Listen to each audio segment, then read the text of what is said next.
The news at noon begins with breaking news as the water begins to rise throughout parts of the region. Good to see you on this Friday. I'm Larry Miller. The WSA9 team is currently in storm mode this Friday. Our colleagues are in key positions across the region to give us a first-hand look at conditions. We're going to check in with them in a moment, but we begin with DC's most accurate forecast from a pair of meteorologists. The Chief, Topper Shutt, and Chester Lampkin joining us right now with the latest on this storm's track. Guys? Yeah, that's right. We'll start with a look at the radar here. Then Topper is going to be tracking more of what's happening with that radar in a couple of minutes. But the idea is that it is just a soaker out there. 1 to 2 inches of rain expected out of the system. A couple of areas could see a little bit more. So a flood watch has been posted for Metro Washington. The heaviest rain is still yet to come this afternoon. We're not even in the thick of this just yet. In addition to that, with the gusty winds, we've got the tidal issues going on. Of course, the coastal flooding has been an issue over the last 12, 18 hours and will continue to do so through at least Saturday afternoon, perhaps even into Sunday morning across parts of Metro Washington. The high tides will push the water up a good 3-4 feet above average, a few spots upwards of 5 feet. That means inundation will be on the order of 2 to 3 feet more than what we normally see across our coastal areas, especially on the bay, on the west side of the bay, where the wind is just whipping across the bay at this time, and along the tidal portion of the Potomac from the southwest waterfront and Georgetown waterfront all the way down to the Dahlgren area and down through Reedville. Winds are gusting 29 right now here in Washington, 36 in Annapolis, and 41 at Patuxent River, where we do have those high wind warnings there across parts of southern Maryland. We'll come back and talk more about what's going to happen using our Futurecast. Right now, I'm tossing it over to Topper. All right, Chester, thank you. We're going to talk about a couple of things. First, the wide radar view, and we're looking at, look how big the storm is. We are not done with the rain, as Chester mentioned. We're looking at pretty heavy rain down to Charlottesville and also down to Richmond. Now, in terms of the immediate metro area, heaviest bands seem to be west of I-95. Notice the yellows and the oranges to the west. That seems to be the story, especially out toward Culpeper and Warrenton. And that's going to continue for a while, no doubt about that. Going out 66, not a lot of fun. Going out any road is not a lot of fun. I came in, had little branches almost hit my windshield. So if you can stay home, probably a good idea. The blue is so far is an inch or more of rainfall. So notice how it's kind of tapered down to the south and the west. And we have a ton of trees down. All these icons with trees. Yeah, here we go. 938 tree down on the Beltway eastbound. Around Georgia Avenue, 97. Also, King Street is closed due to standing water. That's at 7 o'clock this morning. Tree blew down on George Washington Parkway, and we have 4,000 power outages today, right now. And a tree blew down also eastbound on the Beltway. So we are looking at a lot of damage reports, and we're not done with the rain for at least another few hours. Or for more on that, here's Chester. All right, Topper, so here's that Futurecast, and we expect more of the heavy rain and the blustery wind conditions. So more trees are going to be knocked down, limbs certainly across the area. Look at that heavy downpour activity, 1:30 this afternoon, moving through northern Virginia, Alexandria, Fairfax, back to the Herndon area and over to Purcellville as well. And then the downpours move right through the district and moving into the northern and northeastern suburbs, Bowie over towards Wheaton and back up into the Baltimore area. And then things will start to ease later this evening. So here's your planner forecast for the rest of this afternoon. Plan on lots of rain, lots of wind, and continued flood threats through the afternoon. More on when this all clears away.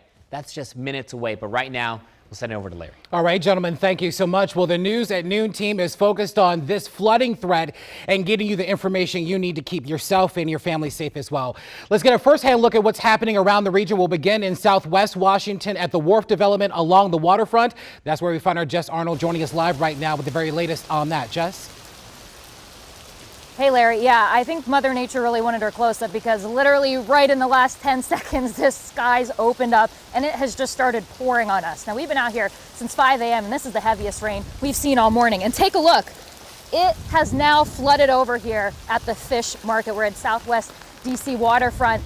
In the last hour this happened. In the last 5 minutes, it's really taken over this platform. I mean, when we checked at 11 o'clock, it still had about a foot to go until it was over here. So we are seeing this water just come right over here. And the high tide, the next one is expected at 3 o'clock. So we're still 3 hours away from the highest level this water is supposed to be at. So we can definitely expect the flooding that the National Weather Service predicted out here. Now, Georgetown is also prepping for this flooding. They have barricades up down there at the northwest waterfront.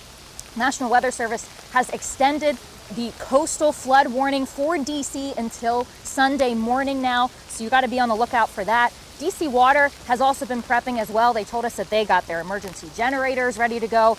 They've upped their vehicles. They've been fueling those. They've been clearing out catch basins. And that's what they want you to do too. Let them know if you see any clogged catch basins at all. They said they have an emergency command center standing by for you for 24 hours. So please alert them immediately. And again, speaking of alerts, emergency management, DC's emergency management team has an Alert DC text message available. They want you to sign up for that in case there's anything they have to get you information about immediately. So for now, we're going to keep monitoring these rising water levels here at the fish market, and I'm going to send it back to you. All right, be careful out there, Jess. Thank you so much. Next, we're going into Maryland, over to Annapolis, right along the Chesapeake Bay, where high tide hitting as we speak. Matt Gregory keeping a close eye on conditions there. Matt, what exactly are you seeing? You know, Larry, we've been talking about it all day, this trio of trouble that was going to come in. Heavy rain, high winds, and high tide. Well, here in Annapolis, we got 2 of the 3, but you can still see what it's doing. We don't have the heavy rainfall, but look, you can see many of the roads leading to downtown Annapolis, down to the harbor area here, blocked off. This right here is about, I'd say 7-8 inches deep, full of water here. I can stand in it with my boots on, but you can see just how powerful this high tide can be with the high winds as the water from the harbor is slowly coming up over onto the sidewalks. And this is kind of one thing I do want to show you. There's sailboats over here that are moored to the piers. You can see the bottom of the sailboat from where you are because the sailboat right now is pretty much at street level. Luckily, they're tied down. It won't get much worse from there. But this is what we were expecting to see. High tide around noon. We expected to see flooding coming out, mostly nuisance flooding. And as you can tell, it's going out into the streets here. It hasn't really made its way up across the harbor like many were expecting into the shops. Many of the shop owners have sandbags in front of their stores just in case. But this is high tide right now, so we don't expect it to get much worse than it is right now. But as you can see, this is Annapolis. This is how people are, and many of them have come out to take pictures, take a look at everything. Everyone gets a unique nature shot. It's nuisance flooding. It's a very serious issue, but at the same time, people in Annapolis are used to this. This is what we expect to see throughout the day. We still haven't seen a lot of that heavier downpour of rain yet, but like you heard Chester and Topper saying, that's on its way. So these tides over the next 24 to 48 hours rather, are going to be what's going to cause problems in places like Annapolis. Areas that are coastal, low-lying, you'll expect to see this. I mean, this water right here is probably about 4 or 5 feet above where you would normally see high tide. We've been here throughout the day. This is what we've seen. Coming up in about 10 minutes or so when you're back to us, we're going to be talking to the Anne Arundel County Commissioners about, some of the issues they're dealing with here, how they continue to deal with high tide, especially in a time when we're seeing sea level rise the way it is. And we'll have more on that coming up in about 10 minutes or so. But for now, in downtown Annapolis, I'm Matt Gregory. Back to you, Larry. All right, Matt, thank you so much. Well, from Annapolis to Alexandria next, neighbors there were getting ready early for today's surge from the Potomac and this wind-driven rain. Megan Rivers is there live for us this afternoon. Megan, what exactly are you seeing, and are a lot of people even out right now? Hey, Larry. Yeah, no, a lot of people are not out right now. We are along Prince Street and the Strand. We're actually in the same area that we were in last night.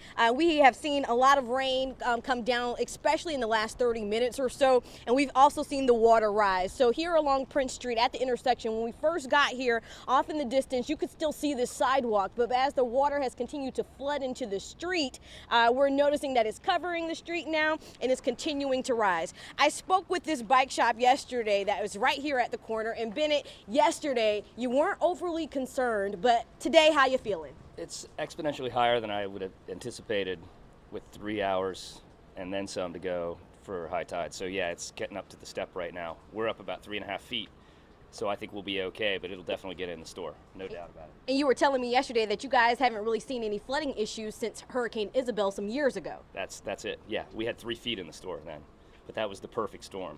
This looks not pretty perfect, right? Not so. It's the wind. Yeah, it's bringing the tide. So Chadwick's I'm concerned about, and the new coffee house Misha's next door, because they're at ground level. We're up high, so I think we're going to get water, but I'm not really concerned about it damaging the store.